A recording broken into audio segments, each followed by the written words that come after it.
This is the TJ Show, and there's a hilarious comic that you probably heard of. Her name is Leanne Morgan. She's got 2 Netflix specials. She's also on a big tour right now, the Time of Our Lives tour. I've seen a bunch of her stuff popping up all over the place, and she's great. Leanne, is that really you?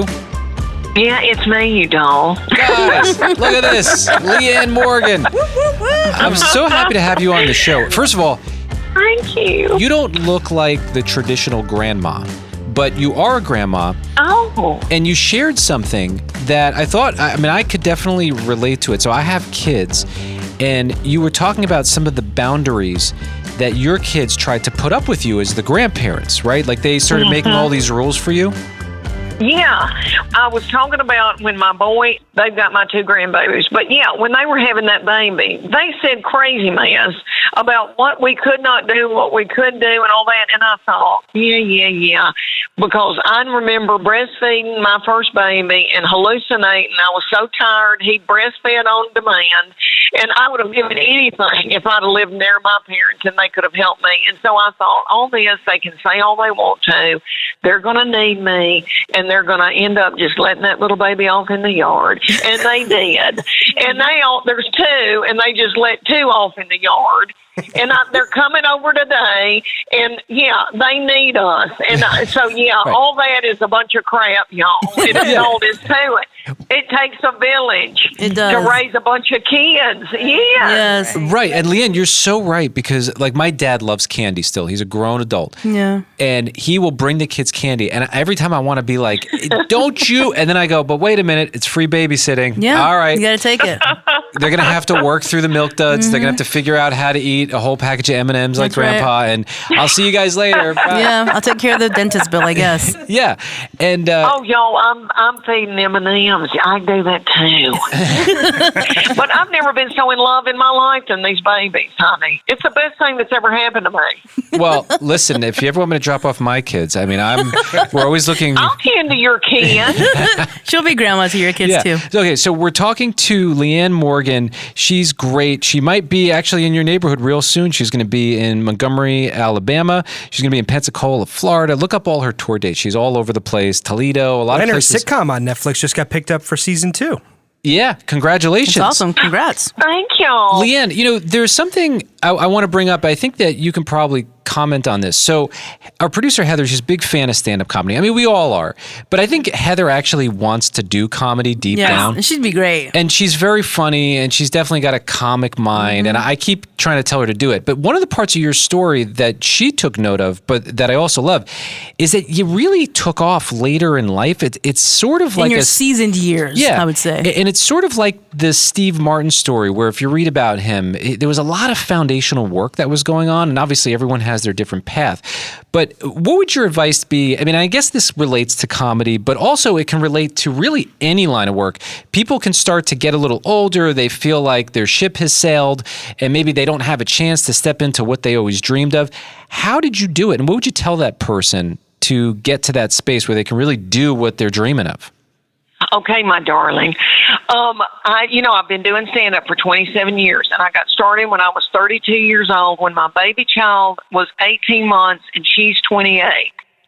So I've been doing this a long time. And when it hit, I was in my early 50s. I was just about to give up. I'd really gotten discouraged. That was the first time that I thought nothing's going to happen. I'd always been I'm a positive person. I always had felt like Hollywood would come after me. The shows wouldn't make it, but it would give me enough to keep going.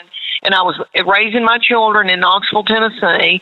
And now I look back on it, and I was able to raise my own children and have normal life experiences. When I did that movie with Reese Witherspoon, she said to me every day, Leanne, you got to raise your own children. So I was building, like you say, that foundation.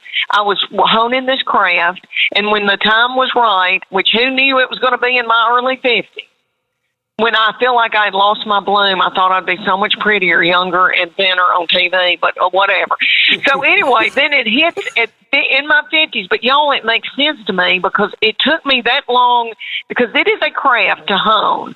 And so I got the best I could, I feel like I've still got room to grow, but that I was at the best I could be. And think about that in any kind of career. if the older we get and the more experience we have, the better we are. I mean, it makes sense that people make it in their 50s and 60s or later in life. And it's just never too late. I mean, I just think in this day and age, I mean, who cares how old anybody is? It is the time to start something. And I've never wanted to feel regret. You know, I never wanted to look back and think, well, I just didn't even try it, you know? And so I would tell her she needs to go to open mics, and they're miserable, but it makes you better. But she needs to get up and do 2 minutes. If she could do 2 minutes, and then the next time she can do 5 minutes, and then if she's got that gift and she's got that desire in her heart, it's going to work out. That she needs to do it. Heather, are you crying? No, I am not crying. But that's great advice. Thank you, Leanne Morgan. Yeah, well, Leanne, honey, I mean it though. You know, and I know people that are getting started in comedy that are a lot older than you, and I just think funny is funny. It doesn't matter what, you know, when you get started, funny is funny. And if you feel that in your heart, you need to go and do it, my darling. Totally agree. And Leanne, I think what you're describing is that you were able to endure the monotony and the fear of the unknown, because it's like this monotonous thing. You sort of dream of what that might be like. And it's like, oh, I got to do this again today. And then I got to do this again today. And you're right. It's like this sharpening of the craft.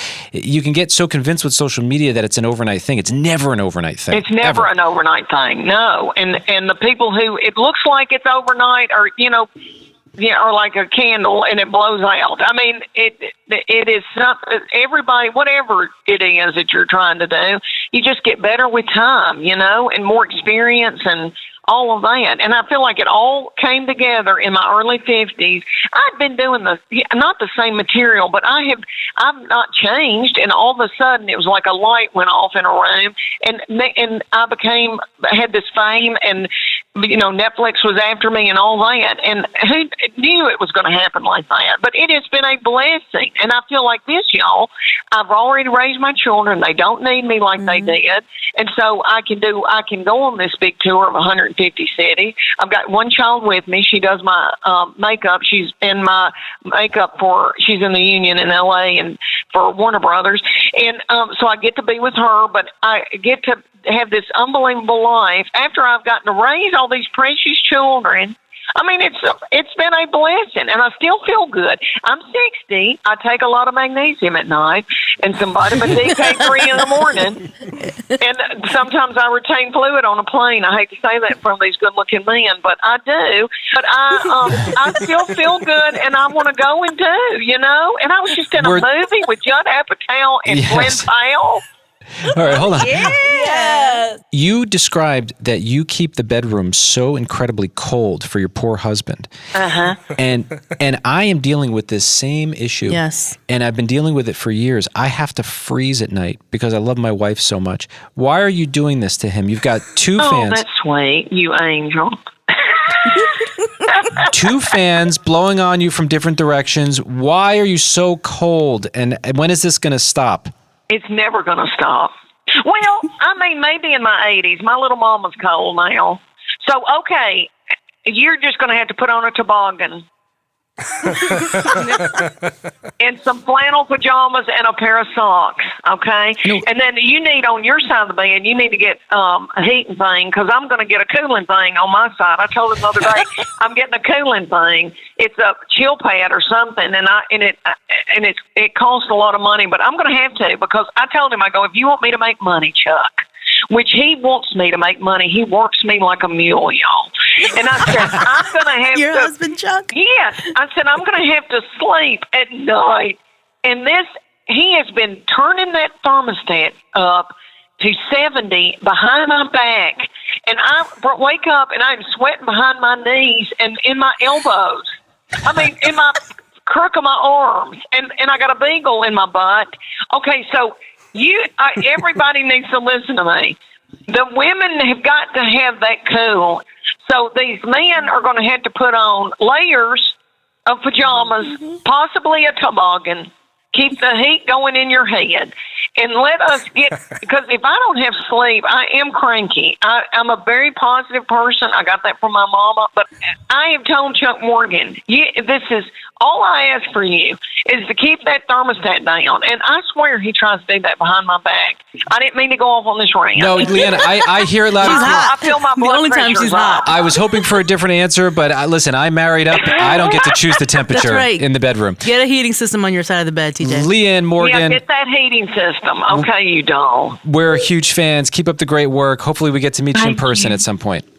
I would love that. Y'all come to a show. I'm going to be in Pensacola, and I know y'all are all over the United States of America, but I will be in 150 cities, so come and see me. There okay? she is. Yep, absolutely. It's LeanneMorgan.com. We love you, Leanne. I love y'all. Thank y'all. I've had a ball. Yep. So Bye. do we. Thank you.